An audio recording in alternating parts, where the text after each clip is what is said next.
1950, 60, 70களில் சினிமாக்களின் ஏஞ்சலாக விளங்கியவர்.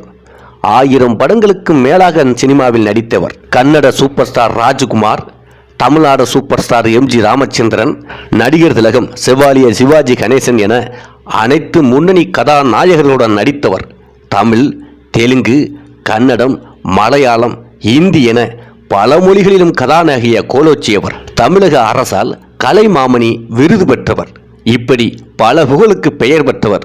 இந்திய சினிமாக்களின் சரித்திர நாயகி நடிகை பண்டாரி பாய் அவர்கள் 1943ஆம் ஆண்டில் கன்னட மொழி திரைப்படமான வாணி என்ற திரைப்படத்தில் அறிமுகமானார். அதற்கு முன்பு புராண கதைகளை அடிப்படையாக கொண்ட நாடகங்களில் நடிப்பதில் தனது வாழ்க்கையை தொடங்கினார். 1954ஆம் ஆண்டு கன்னட திரைப்படமான பெதர கண்ணப்பாவில் ராஜகுமாருக்கு ஜோடியாக அவர் தோன்றினார். படத்தில் வேட்டைக்காரனாக கண்ணனின் மனைவி நீலாவாக நடித்தார். 1955ஆம் ஆண்டு சாந்த் சாகு மற்றும் ராயரா சோஸ் என்ற படங்களில் இந்த படம் 1957ஆம் ஆண்டு வெளிவந்த படம் போன்ற படங்களில் நில பிரபுத்துவ ஆணாதிக்கத்தின் சுமைகளை ஏற்று முற்போக்கு உருவம் கண்ட ஒரு பெண்ணின் சித்தரிக்கும் முன்னணி நடிகையாக அவர் தன்னை சினிமாவில் நிலைநிறுத்தி கொண்டார். 1959ஆம் ஆண்டில் அவர் தனது சகோதரி மைனாவதியுடன் அப்பா ஆகுருகியில் தோன்றினார். இருவரும் சேர்ந்து நடித்தனர். இந்த படம் கன்னட திரையுலகில் ஒரு அடையாளமாக கருதப்பட்டது. பண்டாரி பாய் அவர்கள் தனது சினிமா வாழ்க்கையின் பிற்பகுதியில் அவரை விட மூத்த நட்சத்திரங்களின் தாயாக நடித்தார். அவர்களில் பெரும்பாலானவர்கள் அவரது முந்தைய ஆண்டுகளில் அவருடன் முன்னணியில் நடித்த கதாநாயகர்கள். நடிகை பண்டாரி பாய் அவர்கள் 1930ஆம் ஆண்டு பம்பாயில் பிறந்தார். அவருடைய இயற்பெயர் கீதா என்பதாகும். தற்போது கர்நாடகாவில் வசித்து வருகின்றார். இந்திய சினிமாவில் பல ஆண்டுகளாக சாதனை புரிந்த பழம்பெரும் நடிகையை கௌரவிப்பதற்காக கர்நாடக மாநிலத்தில் 9ஆம் வகுப்பு கன்னட மொழி பாட புத்தகத்தில் குணசாகரி பண்டாரிபாய் என்ற பாடம் சேர்க்கப்பட்டுள்ளது.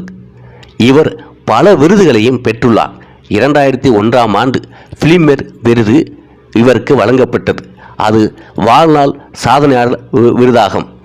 1994-95ஆம் ஆண்டு கர்நாடக அரசிடமிருந்து டாக்டர் ராஜ்குமார் வாழ்நாள் சாதனையாளர் விருது பெற்றார். 1968-69 ஆண்டுகளில் சிறந்த துணை நடிகைக்கான கர்நாடக மாநில திரைப்பட விருது மற்றும் நம்ம மக்கள் விருது போன்றவை பெற்றார். 1964-68ஆம் ஆண்டுகளில் சிறந்த துணை நடிகைக்கான கர்நாடக மாநில திரைப்பட விருது வாங்கினார். 1965ஆம் ஆண்டு தமிழக அரசின் கலை மாமணி விருது அவருக்கு வழங்கப்பட்டு கௌரவிக்கப்பட்டது. பாட புத்தகத்தில் அவர் இடம்பெயரும் அளவுக்கு சினிமாவில் மிக பெரும் சாதனையை படைத்தவர். கன்னட திரையுலகில் முதல் கதாநாயகியாக கருதப்படுகிறவர். கன்னடம், தெலுங்கு, தமிழ் ஆகிய தென்னிந்திய மொழி திரைப்படங்களில் நடித்துள்ள பண்டாரி பாய் மொத்தமாக 1000 திரைப்படங்களில் நடித்துள்ளார். ஜனவரி மாதம் 29ஆம் தேதி 2003 அன்று சென்னையில் காலமானார். இவர் நடித்த பல படங்கள் இந்திய ரசிகர்களிடம் மிகப்பெரிய வரவேற்புகளை பெற்று பாராட்டுகளையும் பெற்றது. சில படங்களை காணலாம். 1953ஆம் ஆண்டு மனிதன் என்ற திரைப்படத்திலும், 1958ஆம் ஆண்டு நீலாவுக்கு நெஞ்ச மனசு, 1985ஆம் ஆண்டு ஸ்ரீ ராகவேந்திரா, எங்கள் வீட்டு பிள்ளை, நம் குழந்தை, காத்திருந்த கண்கள், வேதாள உலகம், குடியிருந்த கோவில், இதில் எம்ஜிஆர் அவர்களுடன் கதாநாயகியாக நடித்திருப்பார்.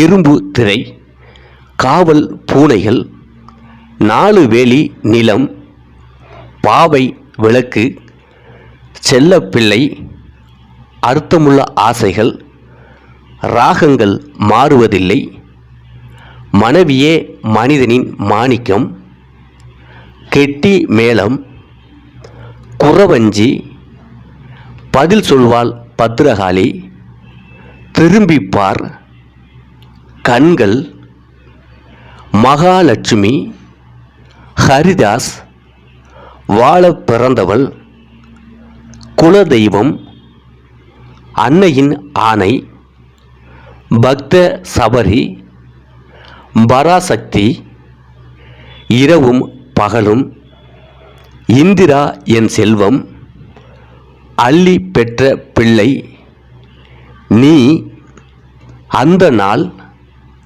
அவள் யார், தெய்வத்தாய், தாயின் மடியில், மோட்டார் சுந்தரம் பிள்ளை, சந்திரோதயம், நாம் மூவர், செல்வ மகள், புதிய பூமி, என் தம்பி, பூவும் பொட்டும், குடியிருந்த கோயில், அன்பளிப்பு, தெய்வ மகன், அடிமை பெண், நம் நாடு, இரு துருவம், ஒரு தாய் மக்கள், ராஜா, அன்னமிட்ட கை, தவ புதல்வன், வசந்த மாளிகை, கௌரவம், நேற்று இன்று நாளை, தாய் பிறந்த நாள், டாக்டர் சிவா, இதயக்கனி, உழைக்கும் கரங்கள், உத்தமன், அவன் ஒரு சரித்திரம், இன்று போல் என்றும் வாழ்க, நான் வாழ வைப்பேன், மன்னன் போன்ற மிக பெரும் வெற்றி பெற்ற பல திரைப்படங்களில் நடித்துள்ளார். நடிகர் திலகம் செவாலிய சிவாஜி கணேசன் அவர்களின் முதல் படமான பராசக்தி படம் மூலம் தமிழ் திரையுலகில் காலடி எடுத்து வைத்த பண்டாரிபாய் நடிப்பு மற்றும் குணநலங்கள் மீதான தனது ஆர்வத்தால் ஒவ்வொரு திரைப்பட தயாரிப்பாளராலும் மிகவும் மதிக்கப்பட்டார். கன்னட பெண்ணாக இருந்தாலும் தமிழ் மொழியின் மீது தனிப்பட்ட பற்று கொண்டவர். ஏவிஎம் ஸ்டுடியோவில் தான் அவர் மொழியை கற்றுக்கொள்ளவும் உச்சரிப்பை மேம்படுத்தவும் மணிக்கணக்கில் செலவிட்டார். மிக முக்கியமாக அவர் கதாநாயகியாக இருப்பதில் பிடிவாதமான நடிகையாக இருக்கவில்லை. மாறாக அவர் தனது நடிப்பு திறனை வெளிப்படுத்தும் வாய்ப்பை கொடுக்கும் பாத்திரங்களை ஏற்க விரும்பினார். அவர் ஒருபடி மேலே சென்று எம்ஜிஆர், சிவாஜி கணேசன், ராஜேஷ் கண்ணா போன்ற பிரமுகர்களுக்கு அம்மாவாகவும் நடித்தார். பண்டாரி பாய் அவர்கள் தமிழ், தெலுங்கு மற்றும் கன்னடம் ஆகிய 3 பிராந்திய மொழிகளிலும் வெற்றி படங்களின் மூலம் நிரூபிக்கப்பட்ட நடிகராக இருந்தவர். சிவாஜி அவர்கள் நடித்த அந்த நாளில் தேச பக்தியுள்ள பெண்ணாக அவரது பாத்திரம் எப்போதும் மறக்க முடியாததாக இருக்கும். ஒரு இளம் வயதில் அவர் புரட்சியாளர் மற்றும் திருமண யோசனையை எதிர்த்தார் மற்றும் கடவுள் மீதான அவரது பக்தி கோடம்பாக்கத்தில் ஒரு பாண்டுரங்கன் கோவிலை கட்டுவதை கண்டார். நடிகை கூட சில நாட்கள் அங்கேயே தங்கியிருந்தார். கோவில் தனது இதயத்திற்கு நெருக்கமானது என்று கூறினார். நீண்ட காலமாக தனிமையில் இருந்த பண்டாரிபாய் ஒரு செல்வந்தரான ராமராவ் என்பவரை திருமணம் செய்து கொள்ள முடிவெடுத்தார். அவர் 2 படங்களை தயாரிக்க தன்னுடன் கைகோர்த்தார். அதில் ஒன்று வெளியீட்டின் வெளிச்சத்தை காணவில்லை, அதாவது வெளியிடப்படவில்லை. பண்டாரி பாய் அவர்கள் மெயின் ரோட்டை கடக்கும்போது விபத்து ஏற்பட்டு அவரது முகலங்கை சிதைந்தது. அவரை மருத்துவமனையில் அனுமதித்து சிகிச்சைக்கு உதவியவர் எம்ஜிஆர் அவர்கள். சில ஆண்டுகளுக்கு பிறகு அவர் தனது தயாரிப்பு பணிகளை தொடர்ந்தாலும் உடல்நல பிரச்சனைகள் இறுதியில் அவரை சிறப்பாக செய்தன. மேலும் அவர் நிம்மதியாக இருந்தார், வாழ்ந்தார். இப்போதெல்லாம் கதாநாயகிகள் கதாநாயகியாக நடித்துவிட்டு வயதான பிறகும் கூட அம்மா கதாபாத்திரங்களிலோ அக்கா கதாபாத்திரங்களோ நடிப்பதற்கு யோசிக்கிறார்கள். அந்த ஹீரோயின் என்கிற கிரேஸ் குறைந்துவிடும் என்று அவருடைய தாழ்வு மனப்பான்மை.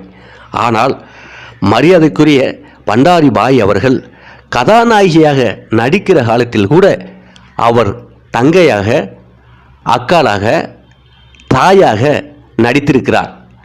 தன்னுடன் கதாநாயகனாக நடித்த கதாநாயகர்கள் கூடவே தாயாகவும் அவர் நடித்திருக்கிறார் என்பது உலக சினிமாவில் இல்லாத ஒரு பெருமை. அந்த அளவிற்கு அவர் ரசிகரிடம் வித்தியாசத்தை காட்டியுள்ளார். கதாநாயகியாகவும் அந்த நடிகருடன் நடிக்கும்போது ஏற்றுக்கொண்டு விட்டார்கள் ரசிகர்கள். அதே ஒன்று அதே நடிகருக்கு தாயாக நடிக்கும் போதும் தாயாகவே ஏற்றுக்கொண்டார்கள் ரசிகர்கள். இரண்டையும் வித்தியாசப்படுத்தி அவர் சினிமாவில் நடித்து வாழ்ந்திருப்பார். அந்த அளவுக்கு சிறந்த நடிகை.